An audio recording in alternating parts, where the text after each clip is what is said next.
Palmeiras, né? Palmeiras que tem a volta dos que não foram. Rony entra em campo na segunda etapa, vestindo a camisa 10 do Palmeiras. Ei, Leila Pereira! Ei, Anderson Bastos! Mas que dificuldade que vocês têm de contratar gente, hein? Eu vou falar uma coisa pra você, Pedrão. Me parece não, cara. Eu não tenho informação, mas assim, analisando, que o Abel Ferreira já tá com o saco na lua com essa equipe do Palmeiras, já tá perdendo totalmente a dedicação, a vontade de comandar o Palmeiras, a mesma volúpia que ele tinha nos primeiros anos, porque prometem um monte de coisa para ele e essas coisas, essas contratações, esses reforços não chegam. Me parece o Palmeiras um partido político, meu amigo. É só promessa e pouca efetividade. Exatamente, assim, a gente consegue reparar um pouco disso também, Gui, até nas coletivas de imprensa, que o Abel é um cara um pouco chato mesmo, isso aí todo mundo já sabe, mas agora a impressão que dá é que ele tá cansado, que ele já, sabe quando dá fim de festa e você só quer ir embora pra casa? A impressão que o Abel Ferreira passa hoje é essa. O jogo ontem foi muito complicado, o Palmeiras marca um gol com 2 minutos de jogo, com o Flaco Lopes, entrou com algumas... deixou alguns jogadores no banco de reservas, né, depois do derby contra o Corinthians, Estevão no banco, Rafael Veiga no banco, o Gustavo Gomes também, então assim, ele quis poupar uns jogadores que estavam mais desgastados e entrou esse time meio misto do Palmeiras que teve dificuldade contra o Água Santa. Se, por exemplo, ontem o Palmeiras sai na frente no início do primeiro tempo e sofre o gol no início do segundo tempo, em um erro crasso de marcação do Aníbal Moreno, do Murilo, do Naves, que entrou como titular ontem, fez até uma boa partida, mas o lance do gol erra muito feio na marcação e não seria nenhuma loucura se o Água Santa tivesse vencido ontem. É claro que não conseguiu levar tanto perigo assim ao Everton, que teve até uma falha lá um pouco grotesca, mas ontem o Palmeiras poderia ter perdido para o Água Santa no Mané Garrincha. Isso é sim para ficar de olho, para ficar esperto, porque o Campeonato Paulista tem mais 4 rodadas e a gente sabe, no grupo do Palmeiras tem o São Bernardo e quem é o outro time aqui? Eu tô aqui, ó, grupo do Palmeiras com e a Ponte Preta. Ponte Preta, São Bernardo e Velo Clube. O São Bernardo acabou perdendo ontem para o Corinthians, até aí normal, né? Que o São Bernardo perca para o Corinthians na Neoquímica Arena. A Ponte Preta venceu o Guarani no fim de semana. A gente espera, né? O natural é que esses times acabem tropeçando, mas o ponto principal aqui é que o Palmeiras, um dos times que tem o maior investimento do Brasil hoje, time mais campeão nos últimos 10 anos no cenário do futebol brasileiro, que chega em um momento desse do Campeonato Paulista e precise vencer de qualquer forma, e no fim das contas, dependa do resultado dos outros times do seu grupo, como não tem confronto direto, depende. Se por acaso a Ponte Preta e o São Bernardo vencerem os seus jogos, o Palmeiras pode vencer tudo também, que está fora da fase final do Campeonato Paulista. Então é sim muito preocupante. E aí, entrando no caso que você disse do Rony, eu falei várias vezes aqui a semana passada e aconteceu. Se o Rony for ficar nessa e ir empurrando com a barriga e permanecendo no Palmeiras, ele vai ser utilizado. Não tem perigo do Rony ser jogado para escanteio e não ser utilizado, vai cumprir o contrato lá sentado, só recebendo. Não vai. Ele vai entrar e vai jogar. Ontem jogou 14 minutos, deu um chute a gol, fraco, abaixo do nível. Mas posso te falar, Pedrão, de verdade, das opções que o Palmeiras tem, eu não acho um absurdo colocar o Rony pra jogar.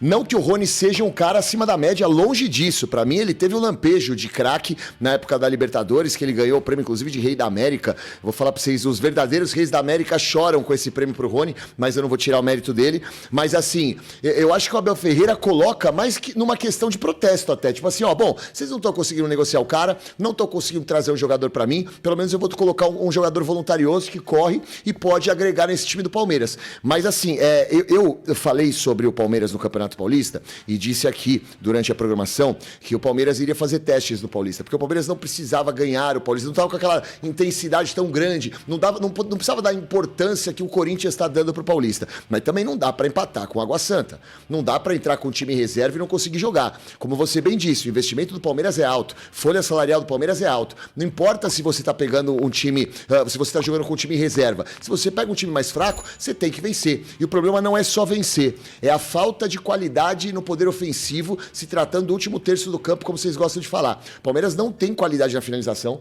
Palmeiras não tem qualidade ofensiva. Então, assim, são bons jogadores no meio de campo, mas que não conseguem colocar a bola para um cara botar a bola na rede.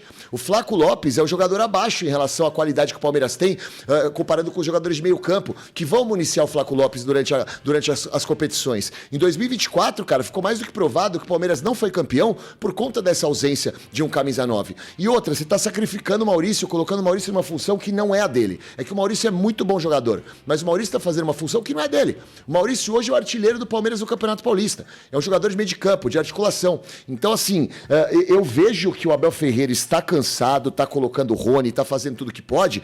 Sabe por quê, ô Pedrão? Porque eu tenho certeza que ele sabe que a hora que chegar no Super Mundial, a hora que chegar numa competição grande e o time começar a perder, eles vão começar a atacar o Abel. E o Abel sabe que é uma injustiça gigante ele ser colocado dentre os culpados dessa situação do Palmeiras. O Abel, na minha opinião, não tem culpa. Na sua opinião, tem culpa? Nenhuma. Pelo contrário, eu acho que ele faz e já fez muito com um elenco, muitas vezes comparado com outros gigantes do futebol brasileiro, até limitado em alguns momentos. Você não vai comparar o elenco do Palmeiras com o do Criciúma, mas comparando o elenco do Palmeiras com o do Corinthians, Flamengo, Atlético Mineiro em alguns momentos, na maioria das vezes era um elenco abaixo e ele conseguiu tirar muita coisa disso. Falando dentro do que você disse do Rony, eu concordo plenamente. Não tem o que fazer. Considerando os jogadores de ataque no elenco, vai ter que colocar o Rony mesmo. Na situação de ontem mesmo. O Palmeiras precisava da vitória, você precisava de mais velocidade no ataque. Você olha pro banco, tem quem? Tem o Rony. Vai ser ele, vai entrar, vai jogar. E assim, temporada passada fez mais de 30 jogos e se continuar, vai ter mais de 30 jogos também. Falando sobre a escalação do Palmeiras, muitos torcedores questionaram, né? O fato do Vanderlan ter sido titular, o Mike atuando como um ponta-direita ontem, a justificativa do Abel, e assim, mais uma vez, muito impaciente na coletiva de imprensa, em alguns momentos até sem educação mesmo, mas a justificativa dele foi a seguinte, que considerando o tamanho do calendário do Palmeiras, né, o número de competições que vai disputar, ele não vai estourar os seus jogadores, ou seja, converge diretamente, corrobora com o que você disse, de que para o Palmeiras o Paulista realmente não é uma prioridade. Sim. Porque se você está utilizando esse campeonato para fazer como se fosse uma pré-temporada, né? Como o futebol brasileiro não teve tempo de treinamento, uma semana e meia, duas, o Abel está usando o Campeonato Paulista como uma pré-temporada. Ele disse, eu não vou estourar os meus jogadores fisicamente. O problema é que o torcedor do Palmeiras não está preparado para esse tipo de conversa. A gente sabe que dentre os clubes paulistas, a torcida que mais pega no pé em relação ao resultado é a torcida do Palmeiras. E se isso continuar acontecendo, ainda mais numa reta final de Campeonato Paulista, se o Palmeiras ir com ideia de teste, ou então de repente ficar fora de uma fase final de Paulista, a torcida vai cair matando. E o Abel Ferreira sabe que isso vai acontecer. E ele tá cansado de ter que tirar leite de pedra.